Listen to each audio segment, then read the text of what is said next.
মরুভূমিতে দুই বন্ধু, একটি থাপ্পড় আর একটি জীবন বাঁচানো সবকিছু বদলে দিল। দুই বন্ধু মরুভূমির মধ্য দিয়ে হাঁটছিল।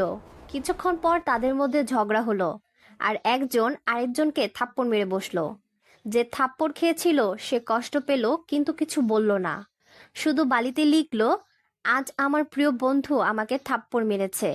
এরপর তারা হাঁটতে থাকলো। হঠাৎ একটি মরুদ্যান পেল, সেখানে বিশ্রাম ও গোসল করতে গেল। কিন্তু সেই বন্ধুটি চোরাবালিতে ডুবে যেতে লাগলো। তখন অন্য বন্ধু জীবন বাঁচি রেখে তাকে বাঁচালো। উদ্ধারের পর সে পাথরে খোদাই করে লিখল, আজ আমার বন্ধু আমাকে মৃত্যুর হাত থেকে বাঁচিয়েছে। বন্ধু জিজ্ঞেস করলো, আগে বালিতে এখন পাথরে কেন? সে হাসলো, কষ্ট বালিতে লিখতে হয় যাতে বাতাস মুছে দেয়, আর উপকার পাথরে যাতে কখনো না মুছে যায়।